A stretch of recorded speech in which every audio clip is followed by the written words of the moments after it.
Hi everyone to another episode of Next Stuff. Our today's guest is Mark Benthin, the CEO of eHealth. Mark, how are you doing? I'm doing well. I'm here everyone in the metaverse. Everyone's asking about the latest update from Apple and VR headsets and AR and the like, but there's just so much in this ecosystem now that we can take advantage of. Okay, so very soon we will also enjoy in a Mark NFT, I suppose, right? Maybe. Maybe, who knows? Well, Time will tell. So we actually nominated Mark for this Next Stuff episode due to the innovative approach for pharma, which he's taken together with WeHealth. And we all know that pharma has to partner with vendors for proper implementation of various transformation challenges, right? So that's the main reason why we really wanted to speak with Mark, because he really does a lot in sphere of AI and some other very fancy and interesting tech. So let's start with the discussion. And the first question we should prepare for you today is obviously we speak a lot about omnichannel, but now with ChatGPT and finally with the rise of AI, everyone is speaking about AI. So what do you think about AI in pharma, and what are the particular use cases from the commercial medical affairs side? yeah, well, that's a question. Absolutely. It's funny, the other week I saw an article that had some research with consumers regarding the trustworthiness of the responses to some of this new generative AI kind of capability, not just ChatGPT, but the industry and what it represents.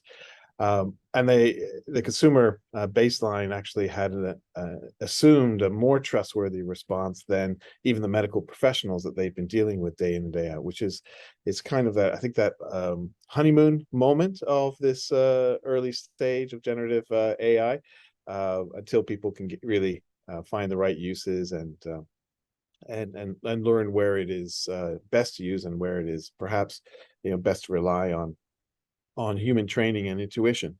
But that's an interesting statement about how quickly it's managed to permeate over the last 6 months to a year our consciousness and collective human consciousness. So how can we take advantage of it? I think that's a question that we've been working on for some time, but we definitely see AI across the board, and not just generative AI, but AI technologies, machine learning technologies for pharma, really helping from end to end, everything from drug discovery and selection of candidates and positioning of enterprise efforts in certain therapeutic areas for the future. There's a real huge analysis that can be done there, which is very data intensive and has tremendous value for companies, all the way through to the other end of the spectrum, where we're more focused on a day-to-day basis on the engagement side, everything from enhanced search, education,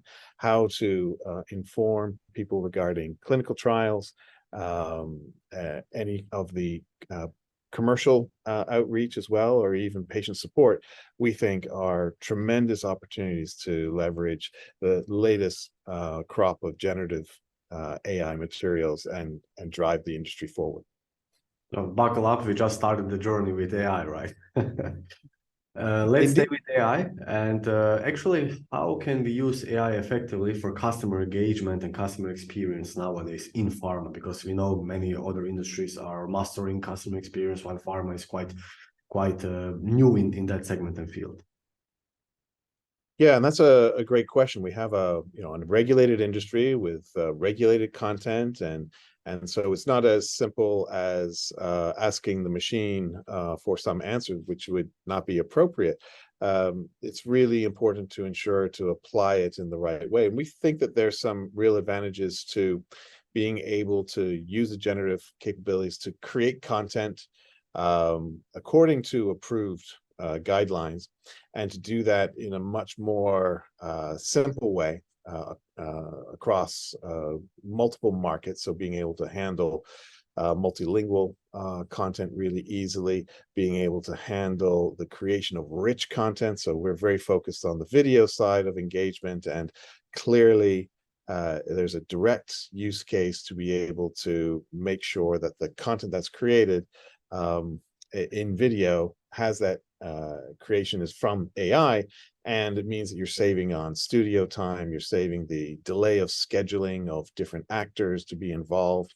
So it really is a simplification of the whole approach to create materials. So you can, at the press of a button, effectively, you can move forward and actually create the content, and create it in a way which you can then update it easily, address it into other markets according to their restrictions, guidelines, and local regulations. So that whole process, I think, is the immediate low-hanging fruit of anything related to the engagement side. Generate more content, more relevant, more easily, more quickly for many more markets. I think that's an initial focus.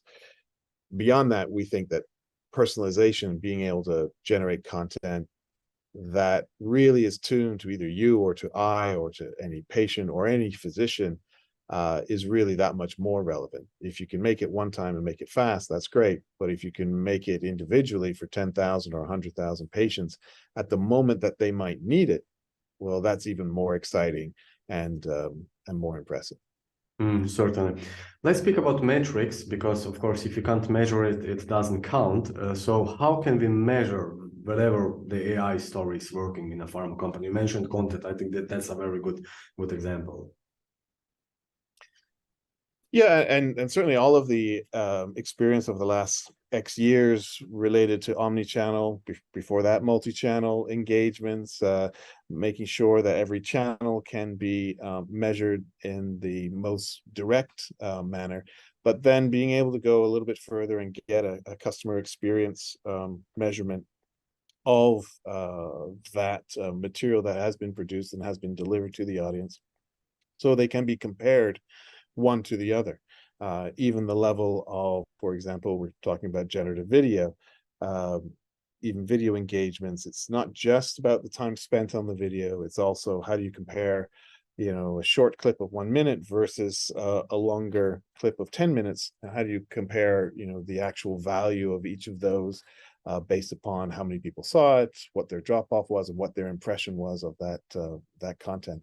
So certainly, all of those metrics that we've been working with in the omnichannel environment do apply to this new generative AI-based content, and must be applied so that we can then make sure that we have the right baseline, and we're not just creating material for the sake of creating shiny new material, that we actually do have a basis of measurement that makes sense for the organization. Yeah, absolutely. Thanks a lot, Mark. With that said, I would like to thank you for joining the Next Stuff podcast episode. It was very interesting, and looking forward for the next one. Thanks, Mark. Thanks, Dario.